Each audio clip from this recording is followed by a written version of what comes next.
orang nyorot gitu. Kalau main jelek, lu selesai lagi nih gitu kan. Apalagi di Persib zaman saya aja dulu kalau main jelek, wah habis. Dari pelatih segala sesuatunya itu terlihat ya lebih Persib bukan bukan sesuatu yang orang gampang tembus gitu. Yeah. Jadi kayak punya prestis tersendiri gitu. Jadi ketika pemain masuk pun dia pasti akan all out. Sebenarnya kalau di dalam pertandingan tuh nggak bete, stres malah. Iya, stres ya. Kiper itu malah lebih stres gitu. Iya. Kita lu lebih... Kalau bisa malah nggak usah diserang gitu. Kadang-kadang kalau kita bermain mentalnya seperti apa, ketika bola datang tuh, wah gimana ya gitu. Itu yang memang kalau bagi saya memang kiper itu harus double istilahnya memang harus mentalnya harus lebih kuat daripada yang lain gitu.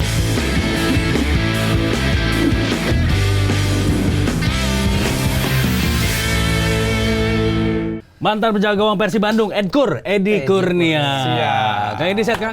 Alhamdulillah. Awet ya? Awet. Gantengnya? 11-12 kan ya? 11-12 sama kita. Iya, dari dulu 12, ya memang. 13. Iya, kesibukan apa sekarang, Kang?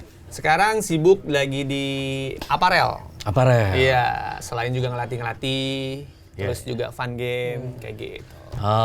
Tapi masih relate ya sama aktivitas dulu sebagai pemain. Tapi mungkin nggak seintens dulu. Main bola masih, Kang? Masih. Cuma di fun game kayak gitu. Di Celebrities FC juga suka ikut, suka ikut gitu. Terus ngelatih udah pastilah. Ini karirnya udah oke nih, dari pemain sekarang ke bisnismen. Bisnismen. Ini yang diidam-idamkan ya. Betul. Karena ini penting nih ketika atlet pada umumnya ya, entah itu pemain bola atau atlet cabur lainnya, kadang challenging ketika memasuki usia pensiun, transisi, pengelolaan keuangan. Kalau ya pengelolaan keuangannya bagus ya, kalau yang misalnya kurang, ini kan kadang suka agak repot juga tuh. Siap. Betul. Udah nggak ada penghasilan bulanan lah ibaratnya. Alhamdulillah. Gajian bulanan dari klub atau dari tim gitu ya. By the way, saya bawa oleh-oleh nih. Apa itu, Kang? Ada sedikit oleh-oleh dari... Nah, Peyem ini. atau apa, Kang? Dari Bogor, Kang ya? Dari Bogor. Oh, Talas nih kayaknya. Bukan peyem ya? Ini ada jersey buatan Extra Indonesia. Wah, luar ini biasa. Bang, ini, Wah, siap, thank you. Keren nih. Abang, Siap. ini Bang. Siap. Nih, boleh kita pakai langsung aja kali ya? Woi, pakai dong. Sama topinya nih. Ini akan meningkatkan ketampanan Iya, nih. Sedikit lah. 100% nih kayaknya. Wih, bahannya enak banget nih, Kang. Tebel, Bukan adem. Madura United nih. Wih. MU. Pakai boleh ya? MU. Pakai boleh dong. Nah, ini Wah, boleh tukeran. tambahin koleksi. Luar biasa. Kita pakai dulu ya. Oke dulu. Siap. Wih. Ini bener, bahannya enak banget. Bahannya bagus. Dingin ya, Bagus. adem. Wih. Ada AC-nya di dalam. Oh gitu ya? Berapa PK? Seriusnya bagus asli. Wih, keren. Gimana, mantap. Mantap. Alhamdulillah. Ini topinya dong. Topinya. Ada topinya juga ya. Topi. Wah. Pas ini kalau buat Aha. Ye. Wih. Saya pakai topi. Wih. Keren Yoi, Mame. Yo, kalau dia keren apa? Iya. Ini produknya Kang Edi ya? Siap, betul. Luar biasa. Nah, boleh nanti kita bahas lebih banyak lagi ya. Boleh. Nah, Kang Edi sendiri terakhir di Persib kapan, Kang? Saya di 2009-2010. 2009-2010. Setelah Iya. berapa musim tuh? Setelah 3 musim ya. Dari 3 2006, 7, 8, 9 ya. Iya, 3 musim yang sangat berkesan tuh ya. Sangat-sangat. Iya. Tapi memang Persib ini tim yang paling berkesan ya, yang pernah dibela Kang. Sangat-sangat berkesan karena alhamdulillah selama ini jadi orang kenal saya itu Edi Persib ya gitu. Kalau Kang Edi sendiri apa yang paling diingat yang momen yang tidak terlupakan ketika berseragam Persib? Pertama itu adalah klub Liga 1 profesional ya. Setelah waktu pertama itu kan dulu di Liga 2, Liga 3 gitu kan. Nah, itu Liga pertama, kemudian langsung dapat Persib. Iya. Saya orang Jawa Barat, gimana nggak berkesan tuh. Yeah. Pasti merasa, wah alhamdulillah banget deh. Kayaknya cita-cita semua orang Jawa Barat, anak laki-laki yang hobi main bola pasti pengen. Mimpinya begitu. Tapi sebelum jadi kiper, katanya striker dulu. Bener Kang? Itu di SSB. SSB ya? Waktu itu zaman-zaman apa ya? Zaman-zaman nggak ngerti ngapa-ngapain, pokoknya main bola aja gitu kan. Senangnya kiper. Di striker. Striker. Bisa golin ya. Bisa golin, senang gitu kan sama teman-teman. Tapi ternyata nasib berkata lain. Kok bisa jadi dari striker ke kiper itu gimana ceritanya, Kang? Ceritanya itu kayak gimana ya? Kalau boleh saya bilang itu seperti kayak nasib yang ngegeser saya. Jadi waktu itu di kampung saya itu ada orang Jakarta lah. Orang Jakarta bermain bola, saya lagi di rumah, udah gitu nonton, disuruh jadi kiper. Mau ngimperin nggak gitu? Tahu-tahu main bagus. Kok bagus lo latihan? Enggak, saya bilang gitu. Yaudah, besok ikut deh, gitu. Di situ Dari situ tuh ya. Dari situ mulai orang jadi tahu, oh Edi bisa kiper ya. Gitu ceritanya. Tapi sebenarnya kalau striker jadi kiper kayaknya make sense juga sih ya. Jadinya kan bisa ngebaca gitu. Ini striker mau kemana nih, mau nembak kemana nih, punya feel itu gitu loh. Sama kayak striker terus jadi back, kayak Jajang gitu ya. Itu kan juga akhirnya bisa, Tapi emang secara postur Kang Edi ini cocok jadi apa aja. Striker tinggi, kuat bola udara. Jadi kiper juga tinggi, kuat bener. juga. Artinya bagus emang. Iya, benar. Dan ini juga menjadi salah satu star. Zaman itu di Persib ya. Waktu itu. Salah satu bintang lah. Itu kemana-mana pasti, ya? Iya. Lagi latihan juga pasti orang-orang pada manggil Kang Edi gitu kan. Edi gitu ya. Siap, Edi. Alhamdulillah sih waktu itu nggak ada debt collector. Adanya matalang. Mata. Iya. Jadi, Kang, seiring berjalannya waktu, Kang Edi meninggalkan Persib Bandung. Zaman berganti, Persib juga semakin hebat sampai akhirnya 2 musim terakhir ini, Kang, back to back juara. Iya. Kang Edi melihatnya gimana, Kang? Kalau saya lihat, memang perjalanan Persib di tahun kemarin ya, terutama ya, itu memang sangat-sangat gimana. Kalau saya lihat itu memang konsisten ya mereka itu ya. Konsisten. Dari pertahanannya bagus, gelandangnya juga keren, strikernya juga bagus. Setiap dapat bola itu, wah ngeri deh. Pasti ngegolin gitu. Mau asing, mau lokal juga keren-keren. Kayak gitu sih. Iya. Jadi memang secara tim pantas lah. Pantas untuk. Tapi memang dalam 3 musim terakhir ya, artinya 2 kali sukses ini back to back ini kan dibangunnya dari 3 musim tuh, dari era Luis Mia masuk tuh. Waktu itu dia finish ketiga ya, 2022 2023 ya. Dari situ kemudian finish ketiga, di musim berikutnya mereka Luis Mia keluar, masuk Boyan Hodak, juara, dan sekarang juara lagi. Betul sih. Dan ini kan sebenarnya nggak mudah ya, Kang ya, biasanya mempertahankan gelar juara 2 musim beruntun. Ini capaian rekor juga, kayak dulu mungkin zamannya Coach Indra Thohir 2014 tuh ya. Indra Thohir itu tahun 94. Itu kan peralihan dari Persikatan. Ya, itu era pertama digabung ya antara Persikatan dan Galatama ya. Tapi sebagai mantan pemain, ada rasa ini nggak sih, Kang? Coba gue masih main di Persib gitu kan. Ini back to back gitu. Pasti. Karena kan bagaimanapun ketika kita jadi pemain ya harapannya apa sih, kan pasti juara ya. Gitu. Apalagi sekarang jadi ada, walaupun saya belum main aja udah merasa bangga gitu. Pasang status pasti kayak gitu kan, kita pasang-pasang lagi foto-foto kita waktu berseragam Persib kayak gitu. Pastilah, nggak mungkin nggak. Apalagi kalau dikasih kesempatan lagi gitu, wow, udah pasti. Itu zaman itu Kang Edi itu ngalamin 4 pelatih ya. Arcan Yuri, Coach Jaya Hartono, Janur, Jaya Hartono, Coach Robi Darwis sempat ya. Betul. Dan Jaya Hartono ya. Betul. Itu bedanya di antara pelatih lokal sama pelatih asing apa tuh, Kang? Lebih kepada apa ya? Pertama udah pasti bahasa ya. Bahasa kita juga kayak kurang ngerti, kurang paham gitu. Terus kemudian kalau pelatih lokal itu kan lebih kepada warga sendiri lah, maksudnya lebih dekat, lebih apa seperti itu sih. Ikatan emosional mungkin lebih dapat kali ya. Tapi kalau dari sepengamatan Akang ya, apa yang beda nih Persib dulu waktu Akang masih main sama Persib yang sekarang? Pasti ya, perbedaannya itu udah sangat-sangat jelas juga. Kalau dulu istilahnya punten nih, kalau dulu kan medsosnya belum terlalu ini ya. Kalau sekarang itu menjadi pencapaian si pemain itu kan jadi gimana ya? Ketika main itu kan punya motivasi lebih ya. Wah, kelihatan seperti apa dan gimana gitu kan.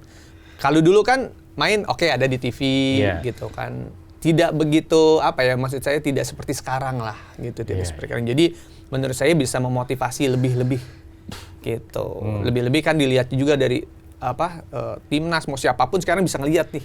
Gitu kan bisa ngelihat. Mungkin ya lebih kepada orang nyorot gitu. Kalau main jelek, lu selesai lagi nih gitu kan. Apalagi di Persib zaman saya aja dulu kalau main jelek, habis. Pressure-nya juga beda. Begitu. Tapi emang dari dulu Persib itu manajemennya tuh kekeluargaan ya, dan itu kan masih dirasakan juga sampai sekarang tuh.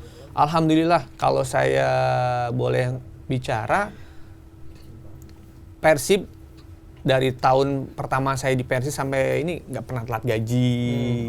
Kemudian juga alhamdulillah selalu ada ayo kumpul yung bareng gitu. Kita mancing pagi umum kayak gitu suka. Kita benar-benar kompak gitu ngajaknya. Karena kekompakan di lapangan ini sedikit banyak dipengaruhi dengan kita kekompakan di luar lapangan. Betul, pasti. Keluarganya itu sangat-sangat kental sih. Jadi kayak Mas Ais nih juga sama untuk memantapkan kekompakan tim pijit bareng. Visio maksudnya. Visio bareng. Visio. Gitu, supaya makin solid ya, makin kompak ya. Tapi kalau misalnya kita bandingin nih Kang ya, yang sekarang itu dengan persaingan dengan tim-tim lainnya, sekarang kekuatannya Persib itu apakah semakin berlipat-lipat gitu dibandingkan dengan era dulu? Kalau saya lihat sekarang lebih rapi ya. Maksudnya dulu bukan nggak rapi gitu, tapi sekarang itu dari perekrutan pemain, terus juga dari pelatih segala sesuatunya itu terlihat ya lebih. Persib bukan bukan sesuatu yang orang gampang tembus gitu. Jadi kayak punya prestis tersendiri gitu. Jadi ketika pemain masuk pun dia pasti akan all out. Gitu saya lihat itu. Jadi bukan pemain yang lain nggak bagus gitu, bagus. Manajemen yang lain nggak bagus juga gitu. Cuman kalau saya lihat, saya perhatikan dari segi penonton aja, bobotoh seperti apa dan gimana tuh, wah kalau Persib tuh. Jadi si pemain tuh punya rasa gitu.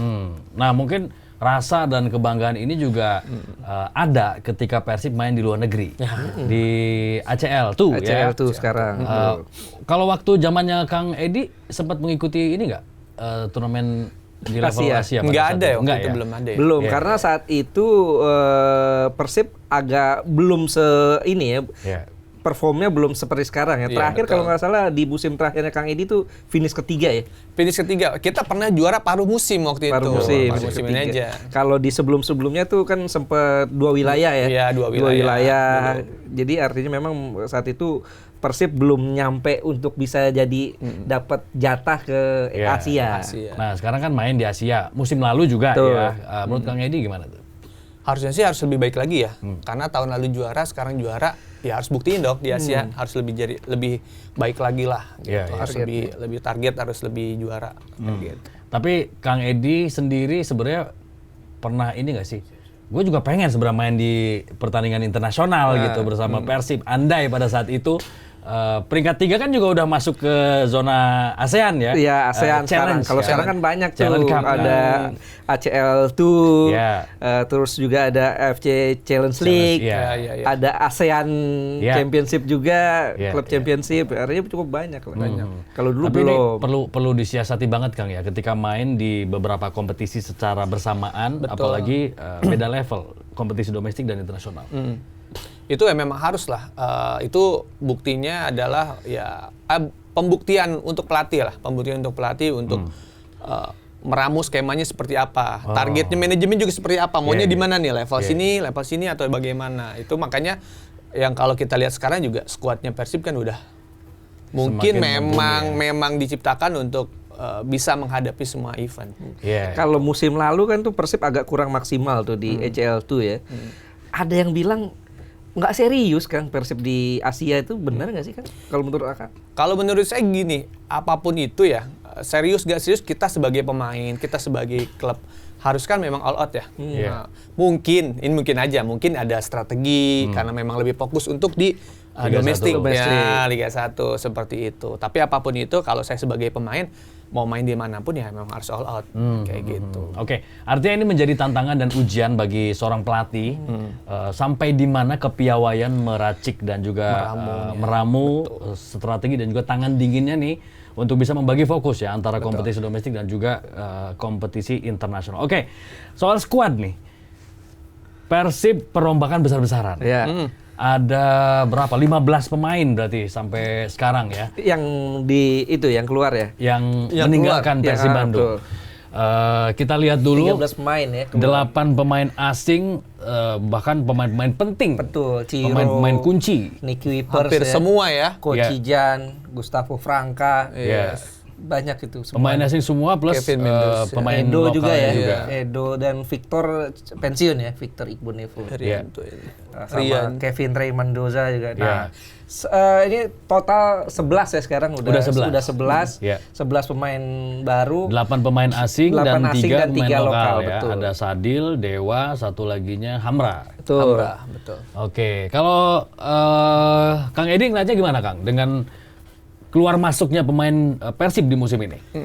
Kalau saya lihat ini kan udah pasti hasil dari Observasi. Iya, observasi scouting, dilihat seperti apa performnya dia di tahun di klub kemarin itu seperti apa. Saya pikir juga ini pasti pilihan terbaiknya Persib gitu. Tapi apapun itu kan ada masa transisi, ada masa beradaptasi. Nah, itu yang sulit mungkin. Nah, inilah makanya mungkin seorang pelatih lah yang harus jeli, yang harus bisa melihat benar nggak nih apa yang dia pilih gitu. Tapi menurut Kang Edi ini satu gambling nggak sih ketika pemain-pemain penting semuanya dilepas, semuanya pergi. Walaupun kalau kita lihat setelah datang pemain-pemain baru, ini juga nggak kalah oke nih, bagus-bagus juga. Tapi dengan pilihan untuk melepas pemain-pemain penting ini gimana menurut Kang Edi? Ada salah satu faktor penting ya di dalam squad itu, chemistry.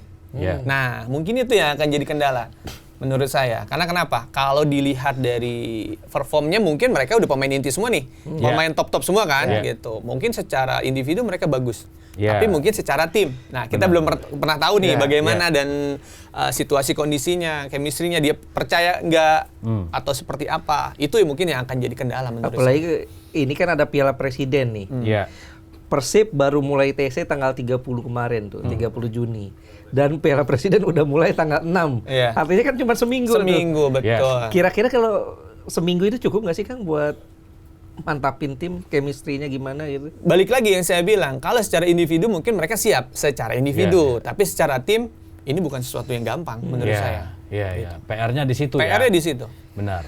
Menyatukan tim sekaligus mentransfer apa yang diinginkan pelatih ya. Betul. Supaya bisa diterjemahkan dengan baik di lapangan. Nah, ini adalah skuad yang dimiliki oleh Persib Bandung menyambut musim 2025-2026. Kita lihat di posisi penjaga gawang Adam Persibek masuk menggantikan Kevin Mendoza. Masih ada Teja, masih ada Fitrah yang perlu berkembang tentunya. Di belakang ada Kakang, masih ada Hen, masih ada Robi Darwis. Hamra masuk, ada Julius Caesar masuk, Jupe, ditambah Dewangga, ada Rezaldi Hanusa, Bule mudah-mudahan cepat pulih ya. Ada Zalnando. Ini kalau nggak salah ada satu lagi deh, Matrikardi. Ya, yang baru. Patricio Matrikardi. Iya, center back ya. Iya, tandemnya Julio Cesar nanti. Betul. Kemudian di posisi gelandang bertahan, sepeninggal Kocijan ya, ada Lucho, ada Adamalis dan juga Nazil Alvaro. Gelandang tengahnya ada Mark Lok, Dado juga Zikri, terus penyerang tengahnya ada Ramon Tangki, ada William Baros dan juga Dimas Derajat. Oh, ini gelandang serangnya juga ada Sadil Ramdhani. Sadil juga datang, ada Beckham, ada Ferdiansyah, ada Ferdiansyah kayaknya ke Semen Padang deh. Iya. Terbaru William Marsilio dari Arema, ada Burguinho, ada Febri Haryadi juga diharapkan bisa ketemu lagi performa terbaiknya, ada Zulkifli. Nah, ini kemarin kan kiper Persib si Kevin Ray Mendoza tuh salah satu jadi kunci performa Persib ya Kang. Dan menetapkan standar baru buat penjaga gawang Persib. Nah, sekarang Jadi Akang lihat Adam Perzek, Persibek, kiper yang dari Wales ya, dari Liga Wales, itu kira-kira bisa nggak dia cepat perform seperti yang dilakukan oleh Kevin? Harusnya sih bisa ya, harusnya. Karena kan sudah pasti yang saya bilang tadi, ini hasil rekrut yang nggak mungkin sembarangan. Asal ngambil seperti apa. Performnya juga pasti dilihatnya. Balik lagi nih, adaptasinya seperti apa. Ketika dia kemarin main di Wolves itu, cuacanya, atmosfernya, itu kan pengaruh. Gitu. Mungkin di situ-situ aja sih. Kalau secara mendasar dia sebagai kiper, saya rasa sama ya. Saya rasa sama. Cuma kan kalau Kevin Mendoza itu kan dari Asia kalau nggak salah ya. Iya, dari Filipina kan masih deket-deket juga gitu. Mungkin harusnya bisa lebih baik. Harusnya gitu. Mungkin diajak makan ini sambal tutuk oncom dulu kali ya. Peyem. Atau makan di punculut kan. Punculut. Nah itu. Boleh tuh. Tapi Akang sebagai orang yang pernah ada di dalam, biasanya tantangan apa sih bagi seorang penjaga gawang asing? Karena dulu kan sempat sama Kosin juga. Tantangannya apa? Adaptasi bagi seorang kiper di Persib? Adaptasinya? Ya mungkin ya itu kalau saya lihat harusnya nggak ada lagi. Kalau di asing ya. Ya mungkin cuma dari sekedar kulturnya kita seperti apa dan gimana itu aja. Kalau yang lain saya lihat, mohon maaf tidak maksud untuk menjelekkan siapapun gitu. Kalau saya lihat dulu dengan Kosin saya lihat, wih top banget nih saya bilang gitu kan. Keren banget nih kiper gitu. Malah jadi motivasi buat saya, bisa nggak ya gue kayak gitu gitu. Apalagi karena kan mungkin sistem sistem latihannya mereka juga memang sudah, mohon maaf gitu, mungkin lebih baik dari kita. Iya. Karena kalau kita lihat dari portofolionya, Adam Persibek ya, dia kiper kedua terbaik di Liga Wales musim kemarin.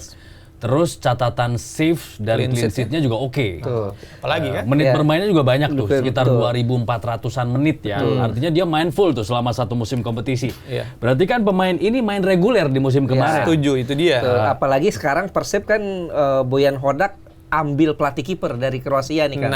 Mario Josic ya. Mario Josic itu seberapa penting pelatih asing di posisi penjaga gawang? Nah itu pasti menurut saya bagian penting. Kenapa? Karena kadang-kadang gini, kita sebagai istilahnya pemain yang mendapatkan level latihan grade A misalkan gitu, kemudian dapat istilahnya mungkin tendangannya kurang kenceng atau mungkin bentuk latihannya biasa-biasa aja, itu kan mungkin jadi kayak, aduh kok latihannya kayak gini ya gitu. Itu kan mungkin juga bisa menurunkan performnya dia gitu. Mungkin ini bagian salah satu strateginya dari Persib biar performnya yang kemarin memang top level tetap ada di situ. Mungkin salah satunya itu ya. Tapi menurut Kang Edi sendiri, karakter kiper seperti apa yang harus dimiliki, yang dibutuhkan oleh Persib? Karena sekarang kan karakter kiper macam-macam nih. The playing goalkeeper yang bisa kuasai bola dan build up serangan. Ada juga yang kuat banget save-nya, tapi kakinya lemah gitu kan, nggak bisa menguasai bola atau. Menurut Kang Edi, tipikal seperti apa?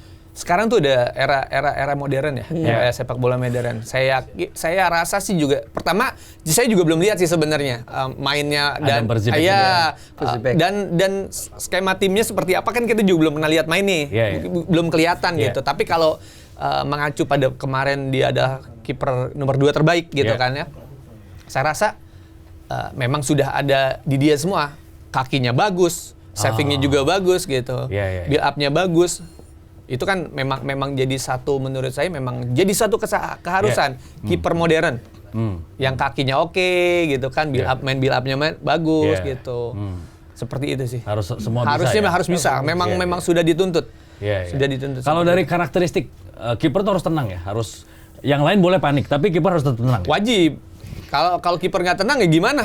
Karena kan kalau striker bikin salah ada gelandang bikin salah ada back, back bikin salah ada kiper. Nah, kiper bikin salah, ya ada gawang gua. Tapi kiper latihannya paling berat loh, Fat. Bener ya, Kang? Iya, serius.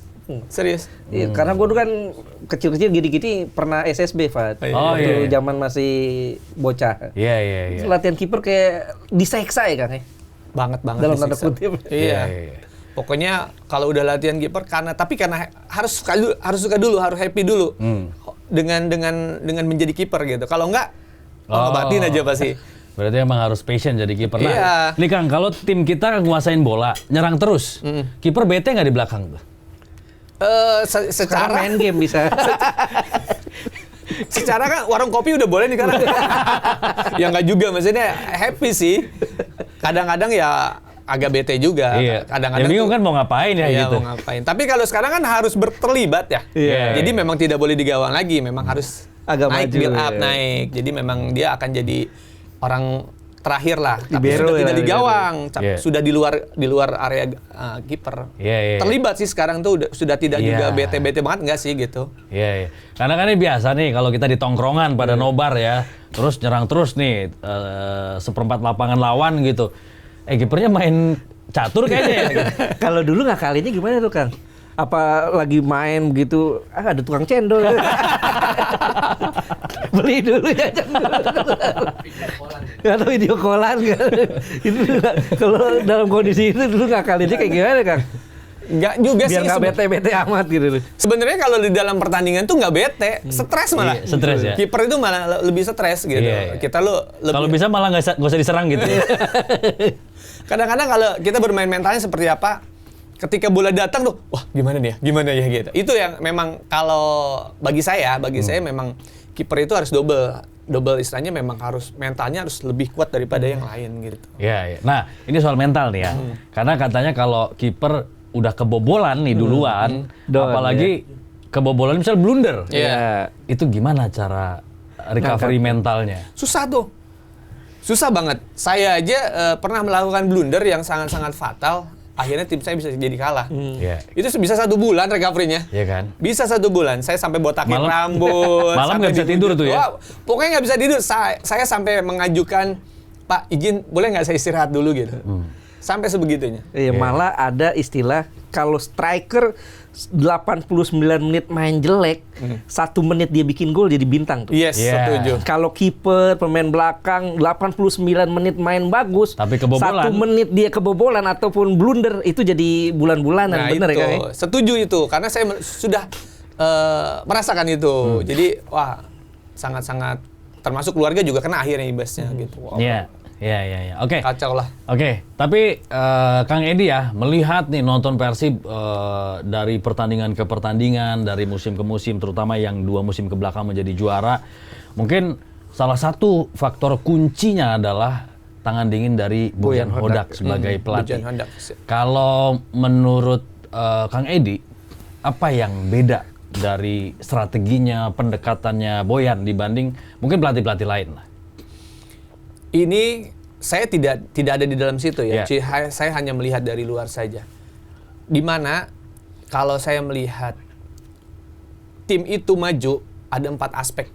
Oke. 4 aspek kan, manajemennya bagus, Yeah. pelatihnya keren gitu, Yeah. pemainnya bagus, dan metode latihannya.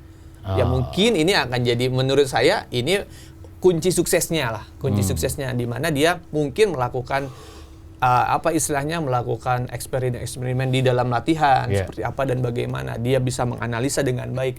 Itu mungkin yang menjadi kunci, akhirnya ditambah lagi performnya pemain yang memang top gitu Yeah. kan, memotivasinya dia bagus juga kan gitu.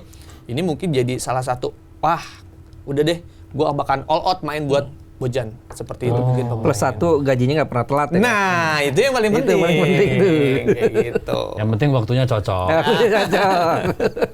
Begini ya, begini bukan love tapi Tapi kan katanya kalau kita dilatih oleh pelatih asing agak beda ya respect-nya, katanya gitu. Betul. Ya? Bener gak sih? Karena mereka benar-benar sangat-sangat profesional sih.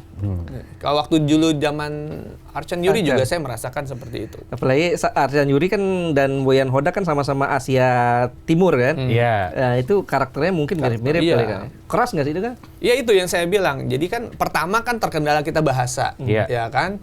Walaupun dia bahasanya kita nggak ngerti, gitu kan, mimik mukanya udah melotot-melotot gitu kan, kita Iya. juga, oh iya. Jadi memang jadi istilahnya, walaupun bahasanya nggak nyambung, tapi kita Iya. bisa memahami. Iya. Kalau orang lokal kan ibarat kata semarah-marahnya juga, siap Kang, sampai ketawa kan kayak gitu. Iya. Mungkin ya akan jadi bagian lah istilahnya. Dulu pakai bahasa Inggris dulu Arjan. Arcan, iya pakai bahasa Inggris. Ada sedikit. translator nggak zaman itu kan? Waktu itu nggak ada, waktu itu ada apa nggak ya? Saya lupa ingat. Jadi bahasa Indonesianya bisa, cuma terbata-bata. Oke. Iya, iya. Gitu. Tapi dari gesture ini message-nya udah diterima gitu ya. Bisa, karena kan nyampe bahasa ya? bola kan, Bahasa bahasa bola. bola. Jadi kita juga nggak terlalu ini juga gitu.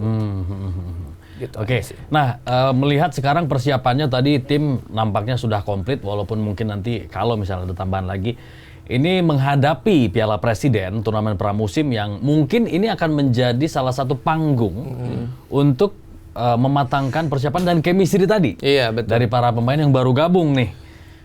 Kalau Akang melihatnya, ini sebagai wadah untuk mematangkan tim atau Persib harus juara di sini? Ini kalau dari sudut pandang saya, kalau jadi pelatih, saya pun akan mengatakan bahwa ini hanya untuk adaptasi tim.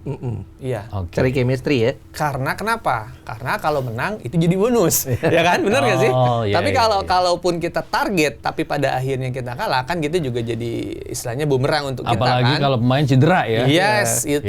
Iya. Jadi menurut saya alangkah baiknya ketika kita berpikirnya tentang ya udah adaptasi aja. Kalaupun nanti juara itu adalah bonus gitu. Daripada kita targetin sekarang jadi juara nih gitu Iya, kan. iya, Tahu-tahu malah berantakan. Iya, iya, iya. Nanti di sini kan bisa bongkar muat pemain kan Iya, pasti nih. masih. Wah, ternyata dia nggak bagus. Ternyata dia cedera, kan bisa aja. Apapun bisa terjadi gitu. Jadi menurut saya memang yang paling tepat adalah ya sudah untuk pemantapan tim. Iya. Uji coba. Iya, iya. Tapi kalau misal pelatih punya ambisi nih, Liga, gue udah 2 kali. Piala Presiden, wah boleh juga nih. Oh, udah kita kan kemarin? menangkan. Terakhir Presiden? Arema. Arema. Oh ya Arema ya. Tapi kadang-kadang emang di kita itu turnamen pramusim itu jadi patokan juga, Kang. Beberapa Bahkan tahun mainnya lalu lebih keras bahkan loh. ada pelatih yang dipecat setelah mereka gagal di Piala Piala Presiden. Iya, itu kan kadang-kadang kita nggak habis pikir, ini turnamen pramusim kok bisa pelatih dipecat gitu Iya, loh. iya. Nah ini lucu juga sih. Cuman kalau sekarang kan timnya agak lebih singset lah, lebih nggak banyak ya, cuman beberapa tim. Mungkin bisa benar-benar jadi turnamen Betul. pramusim lah. Iya. Benar-benar memang disiapkan pre-season ya sebelum Ya. sebelum memulai kompetisi resminya gitu. Memang harusnya sih yang tadi memang harusnya tidak boleh sekeras itu karena Iya. khawatir juga kan Tuh. dia sudah menyiapkan tim tahu-tahu ada yang cedera itu kan Iya. bisa menghancurkan skemanya akhirnya wah nyari lagi sementara kalau nyari di posisi itu kan nggak mungkin juga karena udah pasti pemain-pemain juga sudah direkrut. Benar, Apalagi benar. pemain-pemain berkualitas kan gitu. Iya, iya, iya. Rugi juga sih sebenarnya. Iya, iya, iya. Gitu Dan rata-rata kontraknya 2 tahun ya, pemain-pemain baru Persib ya. Iya. Ini memang satu keputusan manajemen untuk penyegaran, kemudian juga pembentukan tim proyeksi jangka panjang. Jangka Makanya panjang, betul. beberapa pemain yang direkrut usianya masih 26 tahun Betul, gitu betul. ya. Ada beberapa yang masih udah 30, 31 gitu ya, tapi dikombinasikan dengan pemain-pemain yang memasuki Fase ini ya. fase puncak karir Fase ya. puncak karir. Golden Ini Age. beneran regenerasi apa ini sih, Kang? Apa namanya, perampingan budget? Nah, di Kan ada yang bilang kontrak-kontrak Tapi pemain yang katanya lama mahal-mahal. Tapi yang sekarang katanya juga 32 M ya Itunya ya. untuk belanja pemain. belanja pemain. Kalau saya lihat sih apapun itu ya, manajemen kan pasti punya target ya. Ya. Punya target apalagi sudah terlihat bahwa dia akan menghadapi Liga Asia. ACL tuh. ACL tuh. Iya. Nah, kemungkinan sih menurut saya harusnya nggak harus merampingkan budget, harusnya ditambah. Iya, Gitu, karena kan biar bagaimana juga ini masa depan Persib, gitu. Kalau apalagi sampai juara nih kan luar biasa nantinya, gitu. Mungkin investor-investor lain juga pasti akan wah, Betul. kan gitu harusnya. Oh, Dan iya, iya. Boyan Hodak tuh pernah jadi ini di Kuala Lumpur City CEO. tuh enggak bukan sih. Dia bawa Kuala Lumpur City tuh finish runner up Nah, di ya, seperti FC Cup, itu. dan Piala AFC waktu itu. Tapi pernah CEO di 2021. apa ya? Di Pahang ya kalau nggak salah ya. Iya, di Malaysia lah. Di satu klub di Malaysia ya. Tuh, cukup lama kan, 2006 dia ke My Team tuh di Malaysia. Iya. Sempat ke keluar Malaysia, datang lagi ke Malaysia, bahkan punya rumah di Malaysia ya. Salah satu alasan Boyan Hodak direkrut kan untuk Iya. gantiin Luis Mia. Kalau nggak salah gue pernah dengar itu salah satu alasannya karena dia paham betul sepak bola Asia Tenggara. Iya. Itu dia, betul. Sehingga dia dianggap mengenali karakter pemain-pemain Asia Tenggara dan cocok. Apalagi dia pernah di PSM juga kan, walaupun nggak lama, dan kenyataannya setelah setengah musim ya, Iya. di Persib langsung juara tuh. Persib, ya betul. Ya, benar. Rumah El Clasico Indonesia itu. Ya, Persija Persija. Persib. Nah, Iya. itu rasanya gimana, Kang? Lagi panas-panasnya tuh luar biasa, sampai ada ancaman, sampai kita kayak diteror abis-abisan. Baru datang aja nih, baru datang tuh motor udah wung kayak gitu. Terus apalagi pas sesi mau bertanding, bis kita pada pecah kacanya. Iya, waktu SSB di kampung itu sebenarnya saya striker. Balik lagi nih nasib, ketika nggak ada kipernya, saya cobain. Oke deh, saya jadi kiper gara-gara saya melihat malamnya itu ngelihat Gianluigi Buffon. Secara bisnis belajar deh. Iya. Mau apapun itu. Karena kenapa? Sakit, serius. Melewati Dikejar-kejar debt masa-masa collector sulit itu, gitu. Bener, serius nggak? sempat ngalamin? Sempat ngalamin. Saya sempat ngalamin. Sempat dilaporin polisi karena gara-gara saya berbisnis nggak tahu aturannya. Iya.